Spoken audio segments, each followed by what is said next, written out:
Hello guys, my name is Tung. I'm from Group 10. We have 5 members, and today we will teach you about the chapter 10 is understanding work team. First, let's watch video to know about the teamwork.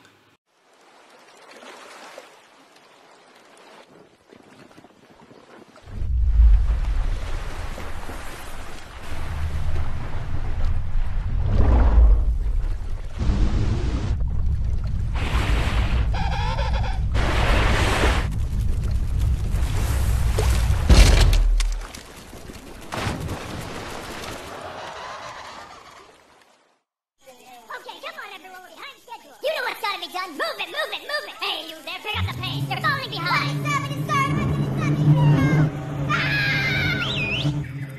Come on, let's go. Everyone, pull together. We got us a rescue on our hands. You there. Here we go.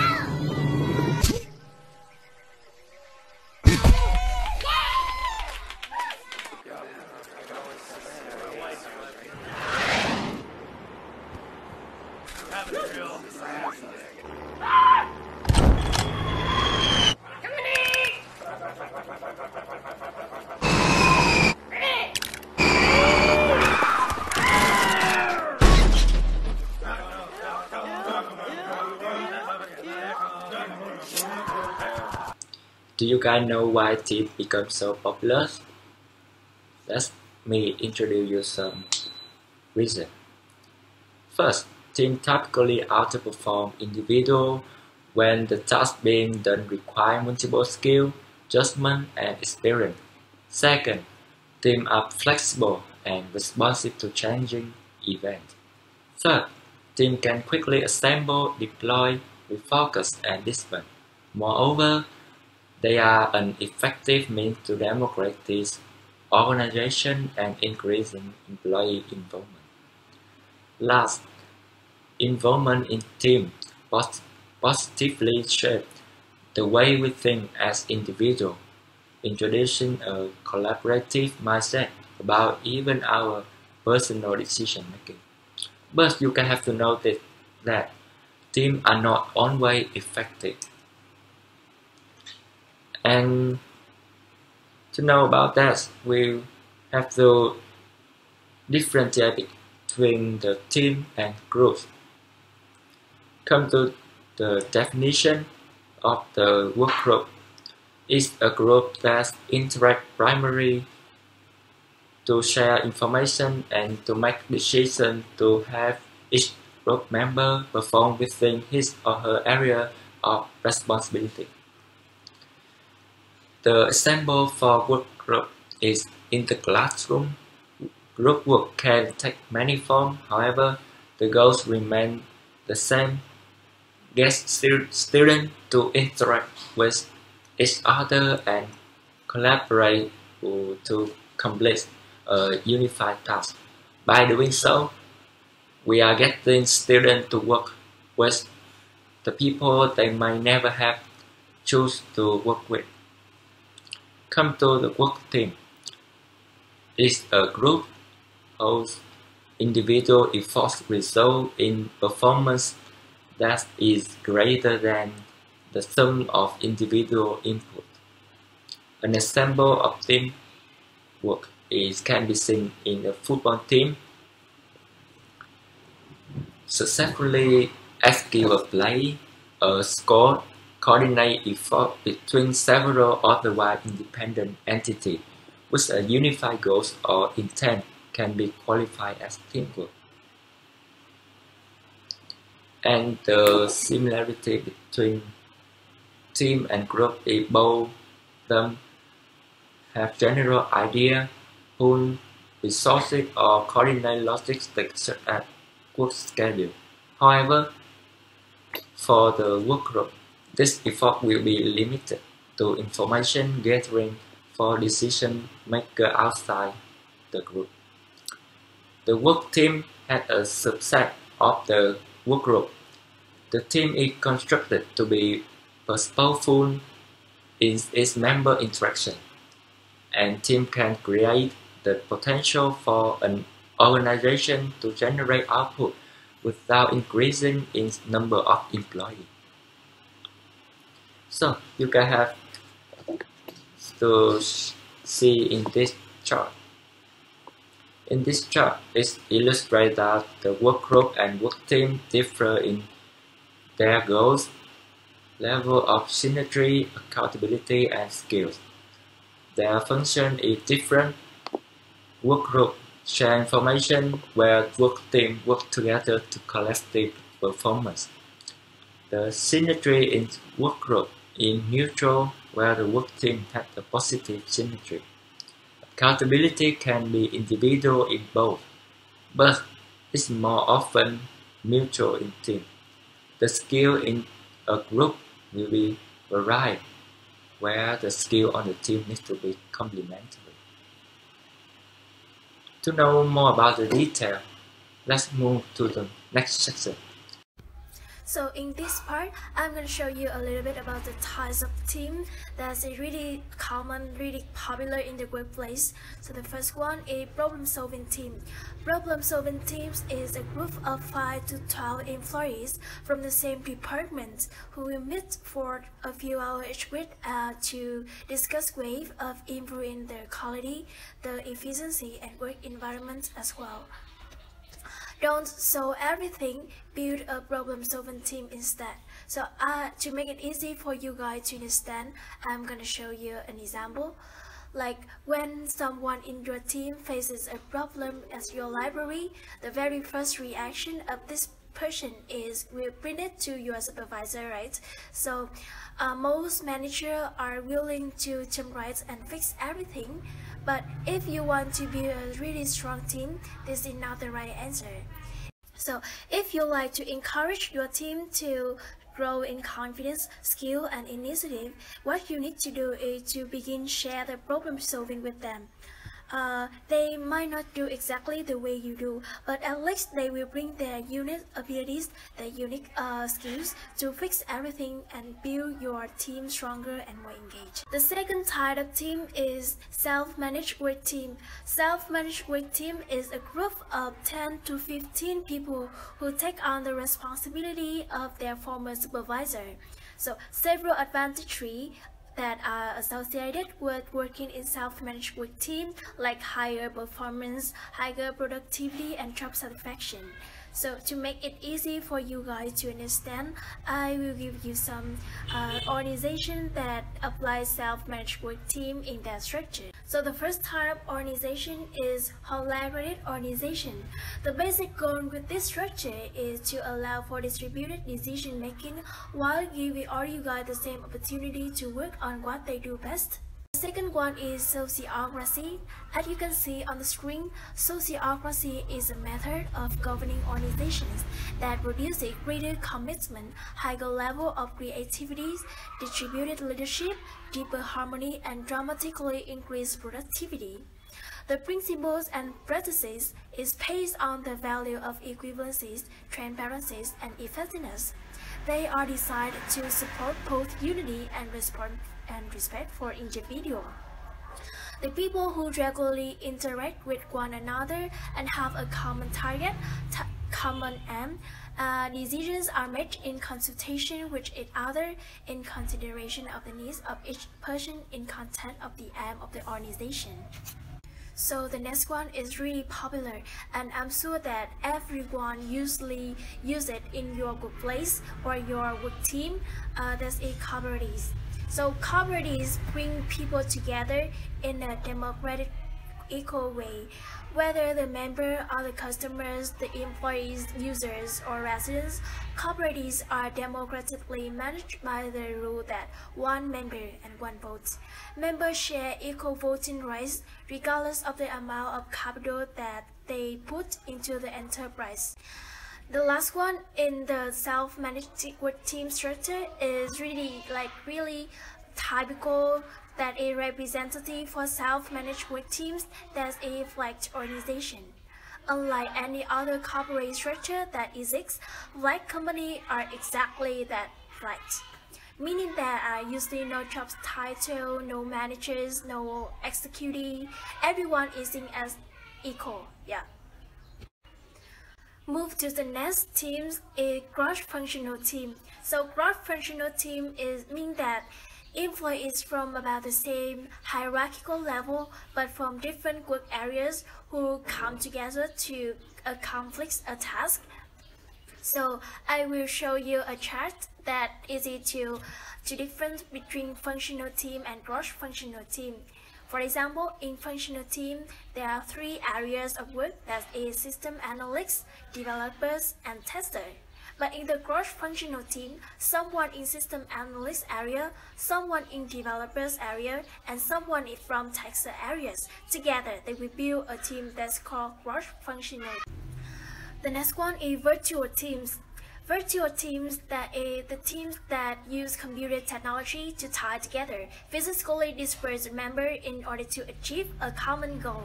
So the characteristic of virtual teams is limited socializing.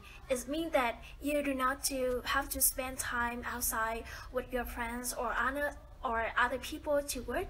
And the second one is the ability to overcome time and space constraints. Like wherever you are or whenever, you can work with your partners, your teammates. I will give you an example. Like when coronavirus outbreak, it's really hard for your teammates to do the homework, to do their group assignment. So the most popular and the most effective way to do it is virtual teams, to build a virtual teams.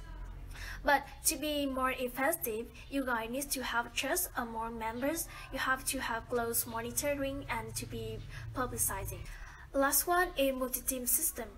Multi-team system is a collection of 2 or more independent teams that share a superordinate goal. Another name for multi-team system is a team of teams.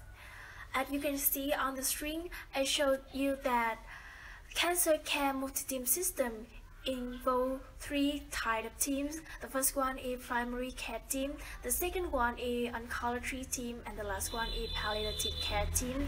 Together, they make and build a cancer care multi-team system. Hello everyone, my name is Hanh Nhu and I will talk about creating team effectiveness. As we know that many people have tried to define team success factors and they wonder how do we form an effective team. And to support this question, some studies organize what used to be a wide list of features that can help to create a team that works effectively.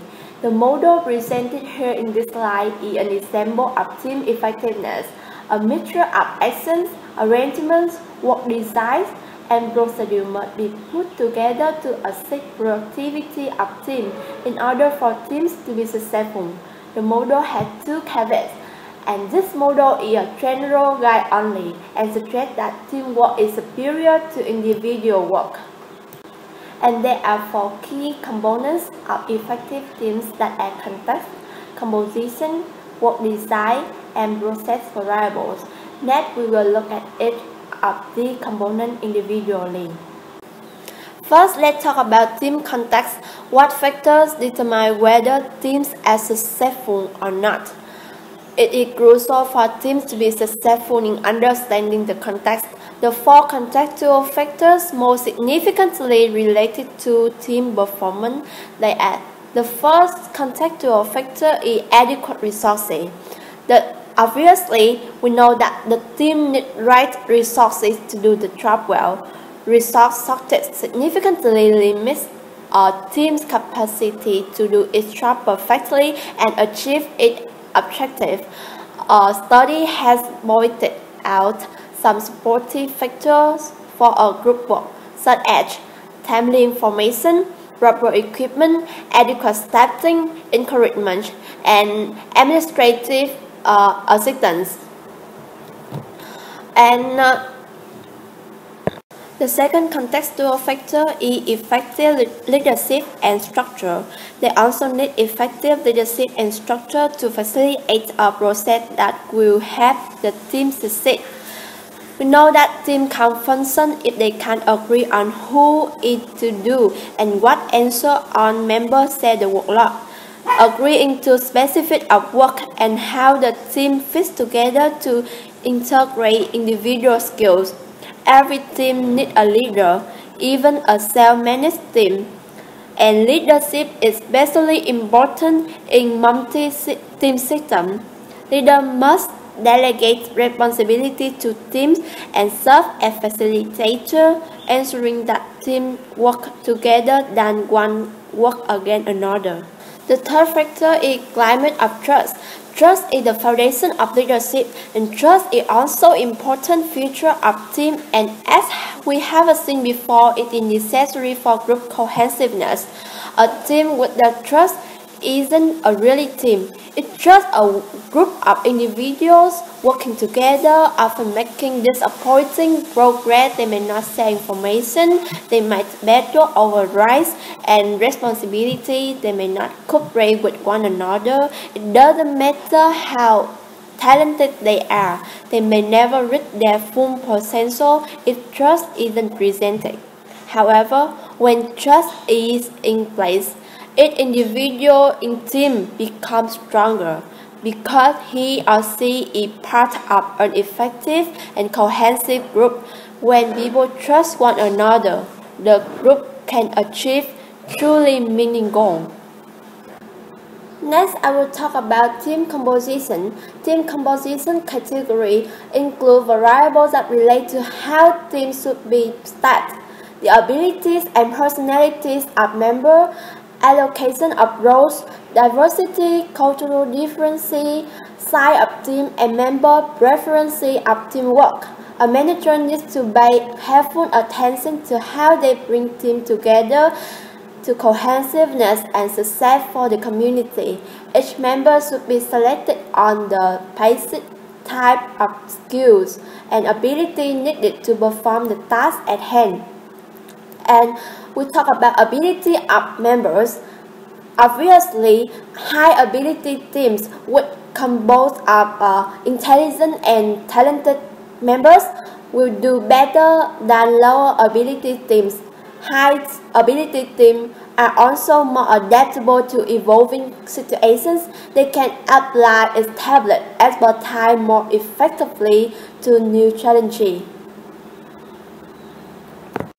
However, abilities are not the only characteristics that managers need to pay attention to. Personality is also important so that the team can bond and form trust. Some of the dimensions defined in the Big 5 personality model are especially important to team effectiveness, such as conscientiousness, openness to experience, and agreeableness. And about allocation of roles, there are a number of key roles on different teams. This model takes a look at the various roles and how they impact the team. One member will respond for one role based on their skill and references. For example, advisor will encourage the search for more information, organizer will provide structure, and maintainer will fight for internal factors. In addition, the manager must be sure he assigns the right people to fill the roles needed, but still maintain adequate diversity so that idea generation still occur. Cultural diversity seems to be an advantage to tasks which require a variety of perspectives, but the cultural heterogeneous team has more trouble learning how to communicate with one another and solve problems. The good news is that with time, these challenges from appear to disappear. And moreover, about the size of team, most experts agree that keeping teams small is the key to improve group effectiveness. The more effective team have 5 to 9 members. More members may cause problems because members of a large team have trouble coordinating with one another, especially under time pressure.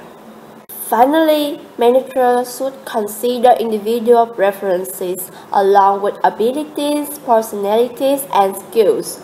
High-performing teams are likely to become right up individuals who enjoy working as a part of group.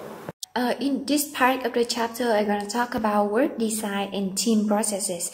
Effective teams need to work together and take collective responsibility to complete significant tasks. They must be more than a team in name. So the work design category includes variables like freedom and autonomy, the opportunity to use different kinds of talents and skills, the ability to complete a whole and identifiable task or products, and working on a task that has substantial impact on others. The evidence indicates that these characteristics enhance member motivation and increase their effectiveness. These work design characteristics motivate because they increase team members' sense of responsibility and ownership over the work, and because they make the work more interesting to perform. The final category related to team effectiveness is process variables. These include member commitment to a common purpose, the establishment of specific team goals, a managed level of conflict, team efficacy, and minimizing social loafing. This is especially important with teams that are larger and with teams that are highly interdependent. Why are processes important to team effectiveness? Teams should create outputs that are greater than the sum of their inputs. Exhibit 10.5 illustrates how group processes can have an impact on groups' actual effectiveness. That is, they produce more synergy, their process can exceed their process loss. Effective teams have a common and meaningful purpose that provides direction, momentum, and commitment for members. This purpose is vision. Teams that consistently perform better and have a clear sense of what needs to be done and how. Members of successful teams put a tremendous amount of time and effort into creating, shaping, and agreeing on a purpose that belong to them collectively and individually. Imagine that you are a ship captain and you know how important GPS is to you. It provides direction and guidance under any conditions. Like when a ship following the wrong course, teams that don't have good planning skill are doomed executing the wrong plan. Teams should agree on whether their purpose is to learn and master a task or simply to perform a task. Evidence suggests that differing perspectives on learning versus performance lead to lower levels of team performance overall. Effective teams also show reflexivity, meaning that they reflect on and adjust their plans and purpose when necessary. A team must have a good plan, and it needs to be willing and able to adapt when conditions call for it. Interestingly, some evidence show that teams that high in reflexivity are better able to adapt to conflicting plans and goals among team members. Specific goals. Successful teams often translate their common purpose into specific, measurable, and realistic performance goals. Goals lead individuals to higher performance. Goals also energize team. These specific goals facilitate clear communication. They also help teams maintain their focus on getting the result. Team efficacy. This is the ability that team believes that they can succeed. Success breeds success. Teams that have successfully raised their belief about future success can motivate them to work harder. Team identity. When people connect emotionally with the group they are in, they are more likely to invest the relationship with those groups. By recognizing individual specific skill and ability, as well as creating a climate of inclusion and respect, leaders and members can foster positive team identity and outcomes. Organizational identity is important too. Why? Rarely teams operate in a vacuum. More often, teams interact with other teams. For example, in an organization, in your company, you launch a new project and your IT team must cooperate with marketing team, so requiring inter-team coordination. Individuals with a positive team identity but without a positive organizational identity can become fixed to their teams and unwilling to coordinate with other teams within the organization. Have you ever been in a team that every member is really connected? The term team cohesion means team members are emotionally attached to one another and motivated toward the team outcome. Team cohesion is strong relation. Team cohesion is a strong predictor of team performance, such that when team cohesion is harmed, performance may be too. Negative relationships are one driver of reduced cohesion. To mitigate this effect, teams can foster high levels of interdependence and high-quality interpersonal interactions. Mental models. Effective teams share accurate mental model. Organized mental representation of the key elements within a team's environment that team members share. If team members have the wrong mental model, their performance suffers. Teams with specialists engaged in intense, interdependent, and unpredictable tasks are likely to share mental models. These action teams have learned that the best way to share mental models is to voice them. You should follow this plan because it is a good opportunity for us. I don't like the way you require me to do whatever you think. How can you say so? You are always like that. Your plan sounds stupid. I'm gonna talk about conflict levels. Conflict on a team is not necessarily bad. Teams that are completely void of conflict are likely to become apathetic and stagnant.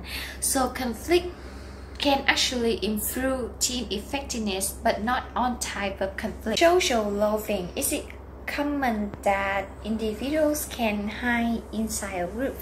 They can engage in social loafing and coach on the group's effect because their individual contributions can't be identified.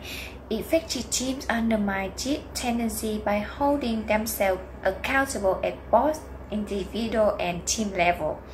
Successful teams make members individually and jointly accountable for team purposes, goals, and approach. They are clear on what they are individually responsible and for what they are jointly responsible for. It was my fault, and I'm really sorry for that because the final decision was decided by me, and I was the leader. Oh no, that is our agreement and you have no responsibility for this failure. My name is Thanh and I will continue with the fifth session, how to create team players. There are three options to create team members. First is selecting or hiring team players. The manager can use the people who have skills or characters to work well as a team member, and of course they have necessary technique and abilities to complete their roles in the team. However, to work as a team, the manager will not prioritize the most talented people, but the people who can accompany or get along well with other members. Because in some cases, where the person is too good at working, the people will put more responsibilities on his shoulder and others contribute less than him, become depending on that guy and work less efficiently. Otherwise, people who has experiences in working with diverse teams and can easily adapt to any environment will have more opportunities to be hired. Teams made of those members can also work more effectively with their diverse experiences. The second option is training or creating team players. Although team members do have their own abilities and technical skills in work, but it's hard for them to get along with other unfamiliar members in the beginning. It takes time for people to recognize others' abilities, to choose and get satisfied to work as a team. So the manager can help by giving them special trainings or workshops to improve their skills like communication skills, problem-solving skills, conflict management skills, and so on. That's a sentence from the book that an effective team doesn't develop in one night. It takes time anyway. The third option is rewarding or providing incentives to be a good team player. First, the reward system to encourage cooperative efforts rather than competitive individual ones. We know that it is really hard for a stranger to choose other people and become a team member immediately. That's the reason why from the beginning, the manager will set a goal for the team to work in a cooperative atmosphere and create a reward system based on team performance. Then the team will have to choose the team members carefully to make the team work effectively. Continue to record, and also the manager continue to recognize individual contributions while still emphasizing the importance of teamwork. We can reward individuals by promotions or pay rise if those people work effectively as a team members, like sharing information or helping other members. In the next sections, we always have to wonder whether using an individual or a team is better, right? So as we know that teams take more time and resources than the individuals. The three tests to determine whether the team work or individual work is more suitable. The first question is the work complex, and is there a need for different perspectives? Will it be better with the insights of more than one person? There are simple tasks that don't require many opinions, so you better leave it for the individuals. The second question is, does the work create a common purpose or set of goals for the group that is larger than the average of the goals for individuals? And the last question is, are members of the group involved interdependent tasks? The contributions of every member have mutual influence on each other. That the success of the whole depends on the success of each one, and the success of each member depends on the success of the others. So, in the conclusion, if all three questions have yes answer, then a team will be the better choice. That is the end of our presentation. Thank you for your listening.